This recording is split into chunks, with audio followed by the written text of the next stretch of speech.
Lauren and I had been together for 6 years. 5 of those, married. She used to say I was her anchor. Her world. Her rock in a stormy sea. And I believed her. Honestly, I was that rock. I'd wake up before her to brew her coffee. I worked overtime so she could focus on her growth. I took her to massages. Bought her dresses for no reason. Because she would laugh when she tried something new on. And her laugh, it was worth everything. We weren't perfect. But we were real. At least, that's what I thought. Until that night changed everything. I don't remember the crash itself. Just a sudden thud. Then darkness. It felt like lightning tore through me. I woke up in the hospital. Dim lights. ICU. Oxygen mask. Catheter. My heart pounding like a wild animal in a cage. I tried to speak, nothing came out. Just my eyes. My eyes searched for her. She came, a full day later. "Oh God," she whispered, sitting beside me. "You scared me." I couldn't respond. But my hand, weak and barely moving, reached for hers. She held it. Cold. Brief. Then she let go. I told myself it was shock. Trauma. She was scared. What mattered was, she was here. But hours passed. Then a full day. And another. Empty. Nurses came in every hour. The doctor checked on me 3 times a day. But Lauren didn't. No calls. No texts. My phone had been taken during intake. I asked a nurse to let me call her. She handed me a cell. "Hey, it's me. I just wanted to hear your voice." She replied 6 hours later. "Sorry, had a meeting. I'll stop by tomorrow." Hang in there. A meeting. I was in intensive care, ribs cracked, face looking more like a battlefield than a man's, and she had meetings. Still, I held on. Because love does that, it believes, even when it's dying. The next day, she didn't come. Sorry, my mom's blood pressure dropped. I went to be with her. Her mom. Okay. So again, I was alone. Again, I stared at the ceiling like it was some godless sky. By day 3, I could speak. Barely. A whisper. I asked the nurse. "Have you seen my wife?" She shrugged. "Not really. Someone came by once. A girl. Didn't stay long. Once. That's it." I asked about my phone. They brought it back. Unlocked. No messages from her. Just a few Instagram stories. Smiling. A restaurant. Cocktails. Girls' night. Love yourself first. I flipped the screen. Date. Time. Same evening she told me she was with her mom. My head spun. My heart tried to rip itself out of my chest. There I was, drained, stitched, tubes in my veins. And she was out laughing with friends. The same woman who swore she'd never leave, even if I lost my legs. I said nothing. Just closed the app. Next day, she showed up. "I brought your favorite coffee," she said, smiling. "How's your mom?" I asked. She hesitated. "Better now." I looked at her, really looked at her, for the first time. Flawless makeup. Fresh hair. New clothes. She looked happy. I looked like a rotting corpse wrapped in white sheets. I asked, "How are you?" She sighed. "It's hard. Really hard. I'm having to carry everything alone. Alone. Because I was no longer something. I was nothing. Half alive." After she left, I closed my eyes. And suddenly, a thought hit me. She's with someone. She's already with someone. I begged myself to dismiss it. Just bitterness. Just jealousy. Just weakness. But the soul already knew. And while my body still lay in that bed, something inside me stood up. Something that would never forgive. Not ever. They moved me from ICU to a regular room on day 6. A 2-person room, but I had it to myself. The window faced a dull rooftop and humming vents. When the doctor told me my prognosis looked good, I just nodded. I didn't feel relief. I didn't pray for life anymore. I just accepted it. Because something inside me had already shifted. Lauren came the next day, with flowers. Smiling. Like makeup. No worry. No real relief. Just a poor performance of the loving wife role. She brought me new socks, a phone charger, and 2 candy bars. Sat at the edge of my bed, ran a finger lightly across my shoulder, then pulled away. She smelled different. New perfume. Not the one I gave her last Christmas. Not the one I knew. And I remembered what she once told me. I only change my scent when I want a fresh start. A new phase, you know. This was her new phase. Without me. I didn't say a word. I just looked through her. For the first time, without illusion, without blindness. Just the raw anatomy of betrayal, sitting at my bedside. She talked about renovations, about work, about a coworker going through a divorce. I listened. But it was like watching a stranger fill the air with meaningless sound. When she left, I opened Instagram. She hadn't blocked me, she probably figured I was too broken to put the pieces together. And maybe she was right. But only halfway. I scrolled through her stories. There she was, at a party. Just a few days ago. Red dress. Wine glass. 3 girls. 1 guy. You couldn't fully see his face, but his hand was around her waist. She was smiling. Not like someone grieving. Like someone enjoying a night out. The comments under the post.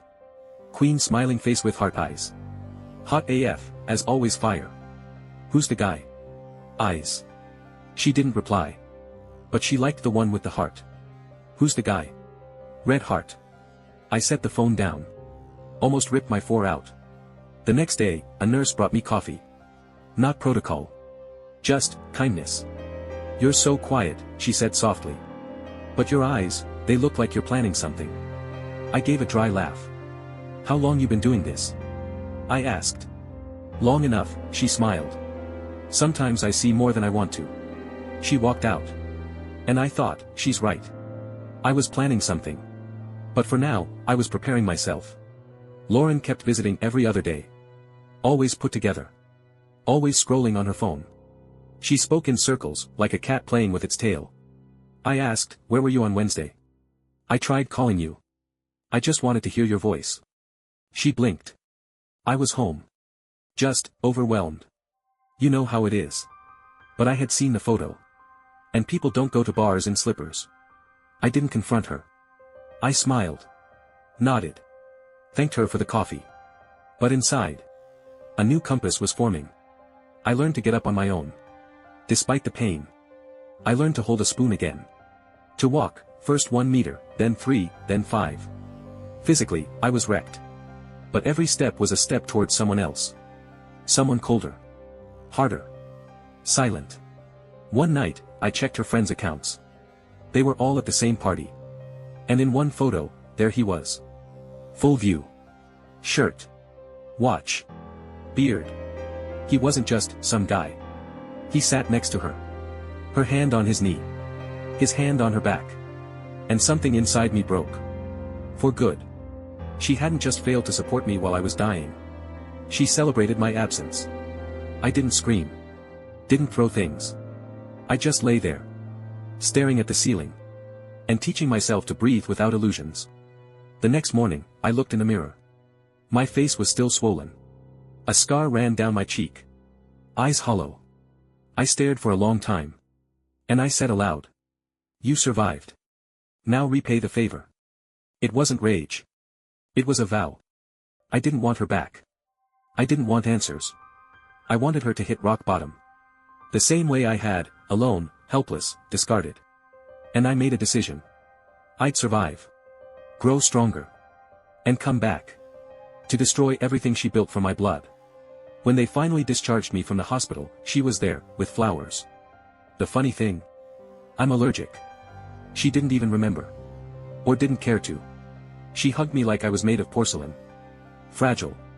Kept repeating. We're back together now. I missed you so much. But her fingers were cold. And in the corners of her eyes, there was nothing. No spark. No joy. Just a well-rehearsed expression. I was slow. Foggy. My body still ached with every step. But my mind? Crystal clear. That was my curse, and my greatest weapon. She cooked for me. Fed me with a spoon. Laughed at little things. Stroked my hair. She had never been so nurturing before. Which is exactly how I knew, she was faking it. Because in her eyes, I wasn't there anymore. What lived there was guilt. Fear. Distance. Like an actor finishing the final scene, already knowing the curtain's about to fall. So I played along. Quiet. Obedient. Thanked her for the soup. Complimented her pie. Smiled when she touched my shoulder. But inside, the walls were rising. When she left the house, I checked her laptop. I already knew the password. Instagram. 2 accounts. 1 public. 1 private. And there it was. The truth. Messages. With him. His name was Zach. Good looking. Fitness coach. A few thousand followers. A body straight out of a fitness ad. Their chat started during my first week in ICU. He's still in the hospital. I can't take it anymore. I'm here. I'm your rock. You give me what we never had. Never had? I thought we had everything. Turns out, it was all one-sided. There was a video, her laughing in bed next to him. A photo of her in lingerie, the one I bought for her. Another, her in his t-shirt. Caption. I feel safe here. I saved it all. Videos. Screenshots. Photos. Everything. Then I made a fake account. Started following him. Liked his posts. Watched his stories. Fed his ego. He posted motivational quotes. Talked about honesty, goals, soul. Soul. From the guy screwing another man's wife while he lay in a hospital bed. I began recording Lauren's conversations. A small recorder hidden under the table. One day, she called her friend. He's healing so slowly. It's exhausting. But I think it's getting better. Getting better. I smiled. Oh, it will. It definitely will. I created a folder on my laptop. Titled it, Revival. Inside, all the evidence. Then another folder, for editing. Because I had an idea. A final act. A premiere. A one-scene play with one final curtain. She started planning a celebration for my full recovery. Invited friends. A few relatives. I want everyone to see how strong you are, she said, how far you've come. I nodded. Sounds like a great idea. I'll make a presentation with photos, from the hospital to now. Include the videos where you're feeding me soup, I smiled. She laughed. You're joking. Sort of. But this wouldn't be my presentation. It would be hers. Her truth. Her shame. I rented a hall. Booked massive screens. Made it official. A night of gratitude and healing. A journey of resilience, an inspiration to others. People would show up expecting tears, light, redemption. What they'd get? Mud. Straight from her lips. Her face. Her betrayal. Her new happiness. Broadcasted. In full HD. And the silence after it plays. That will be the loudest thing in the room. This isn't revenge. It's surgery. Cutting out the rot. She still smiles at me. Says. We've been through so much. And we came out stronger. I look at her. Place my hand on her waist. Yeah. Now we're unstoppable. And she doesn't notice. That in that moment, I'm picturing exactly how, and when, she'll fall. There's no doubt anymore. The stage is set. The guests will come. The screen will shine. And on it. Her end. Lauren planned the whole event. It has to be special, she said. Everyone needs to see how strong you are. How we made it through everything. We. That word made my skin crawl. Because I knew the truth. She didn't go through anything. While I was lying in a hospital bed, tubes in my body, machines keeping me alive, she was laughing, drinking, stripping down for someone else. But I agreed. Do what you think is best, I told her. And I added. But let me give my own speech. No notes. Just me. It's important. She smiled. Of course. You deserve that. And I really did intend to speak. More precisely, to show. The event took place in a rented hall downtown. Bright lights. Big screen. Rows of chairs. Tables with drinks and catered food. Friends. Family. Colleagues. Even her 2 best friends, the ones I never liked. But tonight, I needed them all there. Lauren was glowing. Red dress. Deep neckline. Hair in soft waves. Makeup flawless. She looked like a host at an awards show. And she would get an award tonight. Just not the one she expected. Once the crowd settled, she walked to the mic. Thank you all for coming, she began. Then turned toward me with a loving gaze. We've been through so much. He was at the edge. I was scared every single day. But we held on. He came back to life. And I want to say, I was always with you. The room applauded. I didn't. Then she turned to me. And now, my love, your moment. I stood. Slowly. Still slightly hunched, leaning on a cane, remnants of ICU. It was part of the image. I took the microphone. Looked right at her. She smiled, lipstick perfect, teeth gleaming. Everyone clapped. And I simply said, "Thank you all for being here." Pause. Tonight is special. Tonight is the day of truth. The room went silent. Some expected tears. A heartfelt confession. A lesson in survival. I pressed the remote in my hand. The screen behind me flickered to life. First slide, a photo of us. Smiling. Happy. The perfect couple. Second, me in the hospital bed. Unconscious. Tubes. Monitors. A clipboard showing a grim prognosis. Third, Lauren. In a red dress. At a nightclub. With him. A quiet gasp rippled through the room. I kept talking. Calmly. When I was in ICU, she was out. Drinking. Laughing. Dancing. Next slide, screenshots. Their messages. I can't take it with him anymore. I want you.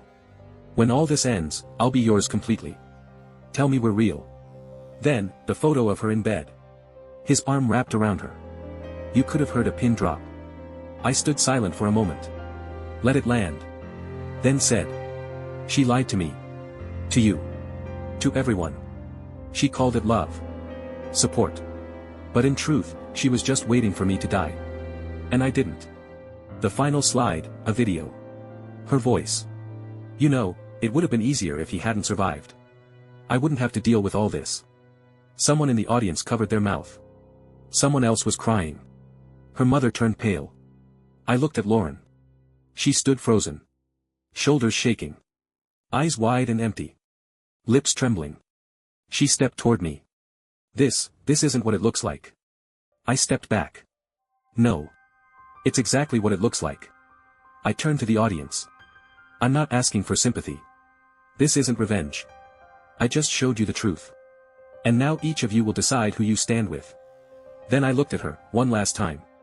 As for you, good luck. You didn't just lose me. You lost everything. And I walked away. Just walked. Step by step. Through the crowd. Through the stairs. Through my past. Because it stayed behind, in that room where the mask finally burned. She was left standing there. Alone. In a silence louder than any scream. No support. No face. No future. I live on the outskirts now. A small apartment, bright, quiet, simple. The windows face a grove of pine trees. At night, you can hear nothing but the wind brushing through the needles. By day, sometimes birds. Sometimes, absolutely nothing. This is my space. There's no echo of her voice here. No trace of her scent. No belongings. No laughter. Nothing that ties me to that time. Because it burned. Completely. My body's healed. Restored. The scar on my chest, a signature. A mark. But it doesn't hurt anymore. Not even when it rains. My mind. My mind came back too. But different. Darker. Calmer. Stronger. I have fewer friends now. Some couldn't handle the silence. Some didn't know how to look me in the eye after that night on the stage. But I didn't chase anyone. I let them go, easily. Now I only keep those who aren't two-faced. And the strangest part? I'm not angry. I'm not bitter. I'm just, indifferent. I don't care where she is. I don't know who she's with, and I don't want to. I don't know if her Instagram is still alive. If she cries at night. If she curses my name. It doesn't matter. I remember her like a flash. Brief. Blinding. One that left a burn. People ask me sometimes. Don't you want love again? No. Not now. Maybe not ever. Because I'm okay. Alone. When silence doesn't scare you, it holds you. When you don't have to wonder where she is, who she's with, or whether her eyes mean love or performance. I make coffee in the morning, just for myself. I listen to music in headphones. I write, just for me. I read. A lot. No one calls me after midnight. And I don't expect anyone to. Freedom is quiet. It doesn't scream. It doesn't show off. It just is. One day I was walking down the street and I heard a familiar voice. I turned, it was her. Thin. Eyes empty. Next to her, Zach. But they didn't look like a couple. More like two people who never found the exit. She saw me. I saw her. And we passed each other. No words. Not even a hint of a smile. Because there's nothing left to return to. Nothing left to say. And that was the best thing I ever did for myself. I kept the silence after the storm. No one won. But I survived. And that's enough.